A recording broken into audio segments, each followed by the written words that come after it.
मित्रों नमस्कार। आज वंदे मातरम पर पार्लियामेंट में जो बहस हो रही है और सभी टीवी चैनलों पर ही मैंने देखा बहस हो रही है। देखिए, हम जितनी भी बहस करते हैं वो सब इमोशनल होती हैं, भावनात्मक। लेकिन आज मैं आपको वैज्ञानिक भाषा में बतलाऊंगा कि वंदे मातरम का क्या मतलब होता है। देखिए, बंकिम बाबू ने जो वंदे मातरम लिखा वो तो उनका एक भावनात्मक पक्ष था और उन्होंने लिखा कि भाई भारत माता सस्य श्यामला है, अच्छे अच्छे वन हैं, नदी है, सुंदर पशु पक्षी हैं और हमें अन्न भी इसी से मिलता है, तो हम इसकी धरती की पूजा करते हैं। ये भावनात्मक पक्ष। अब आइए थोड़ा सा अरब चलिए। 1400 साल पहले मोहम्मद साहब ने कहा कि इस जगत का एक ही नियामक है, वो है अल्लाह। अब हम जब कोई भी मुसलमान 1400 साल तक कम से कम 5 बार नमाज पढ़ता है, यानी अल्लाह को, खुदा को नमस्कार करता है, हिंदी संस्कृत में कहा जाए तो, और कम से कम 5 बार में 25-50 बार वो अपना माथा इस धरती पर टेकता है। लेकिन वहाँ की धरती तो बहुत ही खराब है। दिन में सूरज की तपन है, रात अंधेरी है। जब चांद निकलता 15 दिन के लिए तो उनको बड़ा अच्छा लगता है कि ये अल्लाह की नियामत है। अब ये सब भावनात्मक चीज़ है। लेकिन माफ़ कीजिए, जब वो मत्था टेकते हैं उस ज़मीन पर तो आप कहेंगे कि साहब अल्लाह ने तो उनको माला माल कर दिया, पेट्रोल निकाल दिया। लेकिन वैज्ञानिक ये कहेंगे कि भाई अल्लाह ने निकाल दिया हो, लेकिन अब हमने तो वहाँ मशीन लगाई, खुदाई की और उससे हमने पेट्रोल निकाला और इस मध्य पूर्व को हमने माला माल कर दिया। ये वैज्ञानिक कहेगा। और आप कहेंगे नहीं साहब ये तो अल्लाह ने कर दिया। उसी तरह बंकिम बाबू ने जो भावनात्मक वंदे मातरम लिखा है उसके पीछे भी यही रहस्य है कि आज हर वस्तु जो है इसी धरती से उत्पन्न हुई है। आप हम सब इसी धरती से उत्पन्न हुए हैं और इसी में हम मिल भी जाते हैं। चाहे आपको वो कब्र में सुला दें, चाहे आपको जला के राख कर दें, फिर उसके बाद हम कभी नहीं आते इस पृथ्वी पर।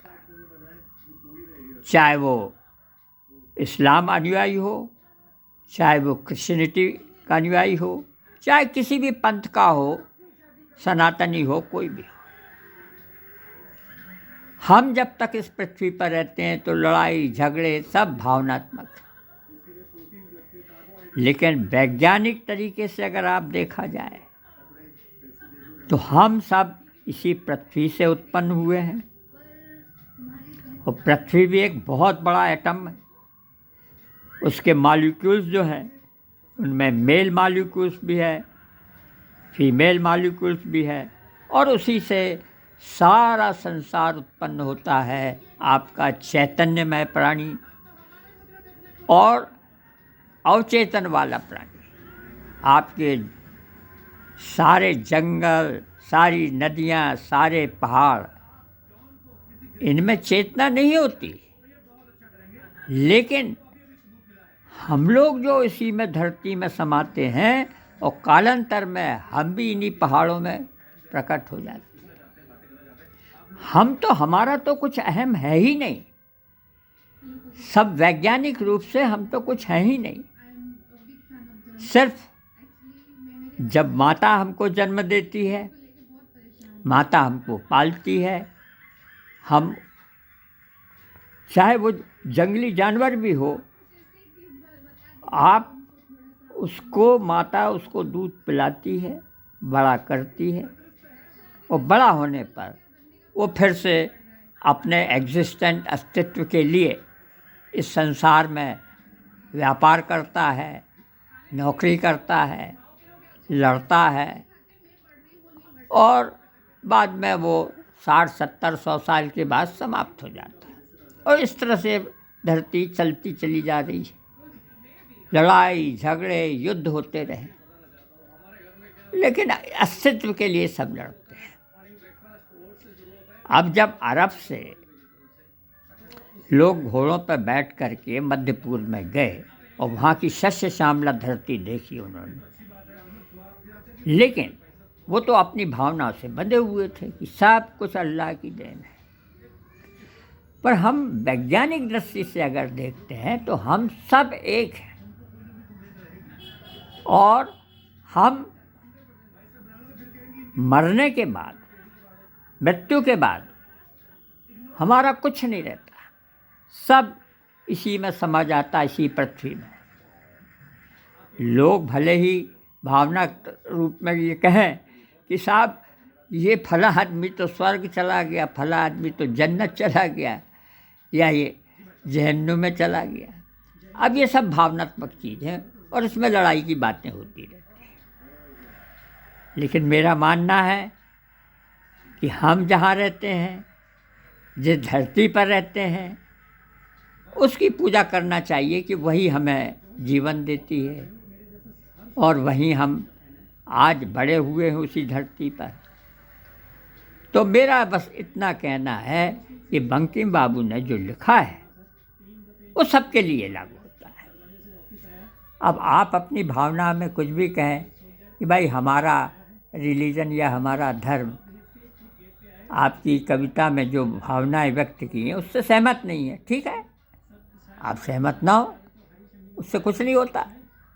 लेकिन भाई साहब, कोई भी हो इस दुनिया में, चाहे आप क्रिश्चियन हो, चाहे आप इस्लाम अनुयायी हो, चाहे आप सनातन अनुयायी हो, चाहे किसी भी पंथ के अनुयायी हो, सब एक साथ इसी वक्त धरती के अंदर कण कण आपका जो है वो रेशा रेशा जो है इस पृथ्वी में समाता है और फिर बाद में लौट के नहीं आता। और इसी से वो पहाड़ बन जाते हैं जिनसे मूर्ति काट करके आप, उसमें माध्यम है वो ईश्वर का, तो लोग मूर्ति पूजा करते हैं। तो ये डिफरेंसेस जो होते हैं आपके मतों में, धर्मों में, ये मतों की वजह से लोगों में आपसी मनमुटाव होता है, झगड़े होते हैं।